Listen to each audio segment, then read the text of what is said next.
Hello और welcome to study IQ. India weapons बेचेगा to Armenia. ये मैं कहूँगा इंडिया की फॉरेन पॉलिसी में एक मेजर स्टेप फॉरवर्ड है और मेक इन इंडिया डिफेंस के लिए भी एक बहुत ही अच्छी न्यूज़ है। इंडिया टोटल $40 मिलियन का डिफेंस इक्विपमेंट बेचेगा टू आर्मेनिया। ऑब्वियसली इससे टर्की काफ़ी गुस्सा होगा। डिस्कस करते हैं यहाँ पे डायनामिक्स क्या है। काफ़ी कुछ यहाँ पे आपको जानने को मिलेगा। और बाय द वे यहाँ पे आप देखोगे ये है हमारा प्यारा भारत, ये है टर्की और ये है आर्मेनिया। तो इस देश को जो बिल्कुल टर्की के साथ है उसको हम वेपन बेचने वाले हैं। और एक और बात यहाँ पे मैं मेंशन कर लूँ, आप में से कुछ लोग कह रहे थे कि जो टर्की रशिया में टेंशन चल रही हैं उस पर वीडियो बनाओ। देखो वो टॉपिक इतना ज़्यादा इम्पॉर्टेंट है नहीं, उसका ज़्यादा इम्पैक्ट आप देखोगे नहीं इन वर्ल्ड ऑर्डर। इससे पहले भी आपको याद होगा टर्की ने रशिया का एक फाइटर प्लेन शूट डाउन कर दिया था, तब उसके बाद आगे कुछ हुआ नहीं। रशिया टर्की की जो S-400 की डील है अभी भी कायम है और ऑलरेडी जो टर्की के 34 या 33 जवान मारे गए हैं इन सीरिया, उसको लेकर बातचीत शुरू हो चुकी है बिटवीन टर्की और रशिया ताकि पीस मेंटेन किया जा सके। तो ये एक बहुत बड़ा इवेंट नहीं है, ऐसी न्यूज़ आपको सीरिया में बहुत बार आने वाले टाइम में मिलती रहेगी। सो इस पर हम इतना फोकस करेंगे नहीं, मगर मैं आपको ये बता दूं कि इंडिया आर्मेनिया को जो वेपन सेल कर रहा है ये जियोपॉलिटिक्स में एक मेजर इवेंट है और ये एक सीक्वेंस का पार्ट है। आने वाले टाइम में इसी न्यूज़ से डेवलप होती हुई और भी काफ़ी इंपॉर्टेंट चेन ऑफ इवेंट्स होगी। तो डिस्कस करते हैं इसको। Lot to know, lot to discuss as always. But before we begin, study IQ को सब्सक्राइब कर लीजिएगा and make sure to press the bell icon notification button for more information. मेरी हर वीडियो की नोटिफिकेशन पाने के लिए टेलीग्राम ऐप पर जाओ, यहाँ पे सर्च करो धवन सर और इस टेलीग्राम चैनल को ज्वाइन कर लो। ना यहाँ पे आपको पहले क्रोनोलॉजी समझनी होगी। आपको याद होगा टर्की ने बार बार कश्मीर का मुद्दा उठाया in United Nations, OIC। Pakistan में जाकर टर्की के जो प्रेसिडेंट है उन्होंने इंडिया के खिलाफ काफ़ी स्टेटमेंट्स दी, ये कहा कि कश्मीर में गलत हो रहा है। उसके अलावा टर्की ने जो सिटीजनशिप अमेंडमेंट बिल है उसके बारे में कमेंट्स करी। रिसेंटली जो दिल्ली में दंगे हुए हैं उसको लेकर भी जो टर्किश प्रेसिडेंट है उन्होंने काफ़ी कड़ी स्टेटमेंट्स दी। तो उसकी जो सब्सिक्वेंट वीडियोस थी उसमें मैंने आपको बताया था कि इंडिया की तरफ से इस टॉपिक को लेकर, इस इशू को लेकर रिएक्शन आएगा, मगर वो रिएक्शन वैसा नहीं होगा जैसे मलेशिया के साथ आया था। मलेशिया के साथ हमारा ट्रेड डेफिसिट था तो हमने उनसे कुछ चीज़ें परचेज करनी बंद कर दी, प्राइमरली पाम ऑयल। टर्की से हम कुछ परचेज ना के बराबर करते हैं तो इसलिए टर्की के साथ वो स्कोप है नहीं। मगर मैंने आपको बताया था इंडिया साइप्रस और आर्मेनिया को सपोर्ट कर सकता है इन द फ्यूचर। इससे डेफिनेटली टर्की को एक मैसेज सेंड हम कर सकते हैं। तो यहाँ पर यही हुआ है, इंडिया ने यह डिसाइड किया है कि आर्मेनिया, यहाँ पे आप देखोगे ये है आर्मेनिया। आर्मेनिया की एक बहुत ही ज़्यादा खराब हिस्ट्री है विद अज़रबैजान और टर्की। आर्मेनिया प्रेडोमिनेटली एक क्रिश्चियन कंट्री है। हिस्ट्री में एक टाइम पर ये ओटोमन एम्पायर का पार्ट था और ओटोमन एम्पायर के टाइम में बहुत सारे आर्मेनियन क्रिश्चियंस पे टर्की के इस एरिया में बहुत अत्याचार हुए और टर्की पे आरोप ये लगता है कि उन्होंने उस टाइम ओटोमन एम्पायर के टाइम में बहुत सारे आर्मेनियन क्रिश्चियंस को मारा भी था। एक जेन्युइन जेनोसाइड हुआ था जिसको बहुत सारी कंट्रीज आज के समय रिकॉग्नाइज भी करती है एज द आर्मेनियन जेनोसाइड। तो वो जो बहुत ज़्यादा खराब पास्ट है वो आज भी उसकी कड़वाहट कायम है और आर्मेनिया और टर्की के रिलेशंस मैं कहूँगा बहुत ज़्यादा खराब हैं। और दूसरा एक और देश है साइप्रस। साइप्रस का आधा हिस्सा टर्की ने इलीगली ऑक्यूपाई कर रखा है, इस वजह से साइप्रस भी आप कह सकते हैं इंटरनेशनल ऑर्डर में ज़्यादातर टर्की के अगेंस्ट स्टेटमेंट्स देता है। सो इंडिया ने मैं कहूँगा पहला स्टेप ये लिया है कि हम आर्मेनिया के साथ डिफेंस डील्स करेंगे और इनको वेपन सप्लाई करेंगे। और ये करना आसान था नहीं। देखो आर्मेनिया को वेपन लोकेटिंग सिस्टम चाहिए था और इसके लिए रशियन कंपनीज, पोलिश कंपनीज और इंडियन कंपनीज तीनों कोशिश कर रही थी कि ये कॉन्ट्रैक्ट उनको मिल जाए।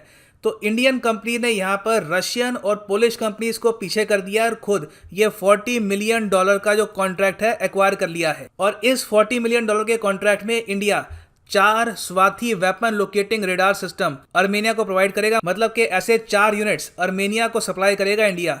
इसका फायदा क्या है, ये बेसिकली करता क्या है? देखो अगर मान लो दुश्मन के पास लॉन्ग रेंज आर्टिलरी है, उनके पास कोई तोप है, लगातार आपको अटैक कर रहे हैं और आपको समझ नहीं आ रहा कि एक्चुअली शेलिंग हो कहाँ से रही है, तो जो अटैकर है उसकी एग्जैक्ट लोकेशन बताने का काम करता है स्वाति वेपन लोकेटिंग रेडार। इसकी रेंज वेरी करती है। अगर आर्टिलरी से हमला हो रहा है तो ये 2 से लेकर 30 किलोमीटर की रेंज में बता देगा कि आर्टिलरी जिससे अटैक हो रहा है वो है कहाँ पर। अगर रॉकेट से अटैक हो रहा है तो 4 से लेकर 40 किलोमीटर की रेंज में बता देगा और अगर मोटर से शेलिंग हो रही है तो 2 से लेकर 20 किलोमीटर की रेंज में बता देगा कि के अटैकर कहाँ पे है। आज के समय फॉर द टाइमिंग अगर मैं कहूँ तो इंडिया अकेला देश है जो स्वाति वेपन लोकेटिंग रेडार को यूज कर रहा है। ये डेवलप किया था DRDO ने और इसकी मैन्युफैक्चरिंग करता है BEL। इस वेपन लोकेटिंग रेडार को इंडिया ने एक्सटेंसिवली यूज किया है लाइन ऑफ कंट्रोल के पास। जो पाकिस्तान से काफ़ी बार शेलिंग होती है, काफ़ी बार अटैक्स होते हैं, तो इसी लोकेटिंग रेडार से हमको पता लगता है कि अटैकर है कहाँ पे, फिर उसी डायरेक्शन में हम जवाबी कार्रवाई कर पाते हैं।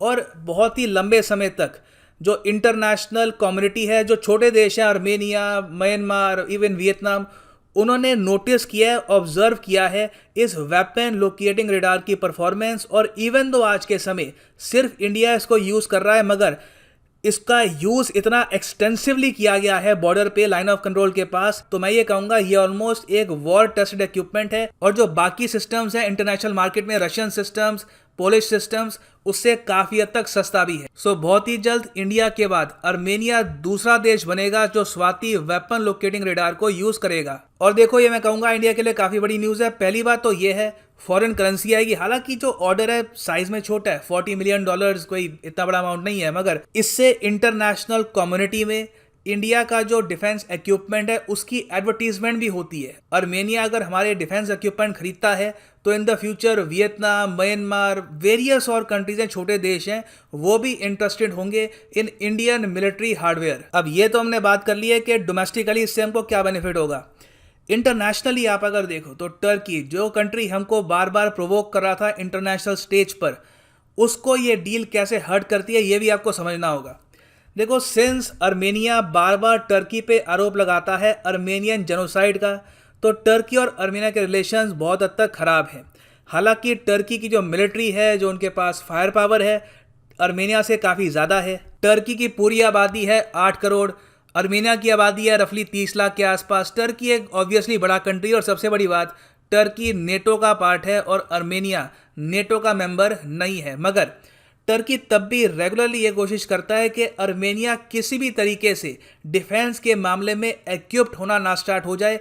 और अगर कोई भी कंट्री आर्मेनिया को वेपन सप्लाई करता है तो टर्की उसकी आलोचना हर तरीके से इंटरनेशनल अरीना में करना स्टार्ट कर देता है। आप इसी बात से अंदाजा लगा लो कि टर्की कितना सीरियस है आर्मेनिया के साथ, जो उनकी एनिमिटी है इसको लेकर, कि पाकिस्तान, जो टर्की का बहुत ही अच्छा एक फ्रेंडली कंट्री है और टर्की आज के समय वेपन्स भी एक्सपोर्ट करता है टू पाकिस्तान, पाकिस्तान ने टर्की को खुश करने के लिए आर्मेनिया को एज ए कंट्री कभी रिकॉग्नाइज भी नहीं किया। पाकिस्तान दुनिया का अकेला देश है जो आर्मेनिया को एज ए देश मानता भी नहीं है। उनकी कोई एम्बेसी नहीं है, कोई उनका इंटरनेशनल इंटरेक्शन नहीं होता। तो आप समझ सकते हैं कि ये इंटरनेशनल ऑर्डर में कितना बड़ा स्टेप है इंडिया के लिए।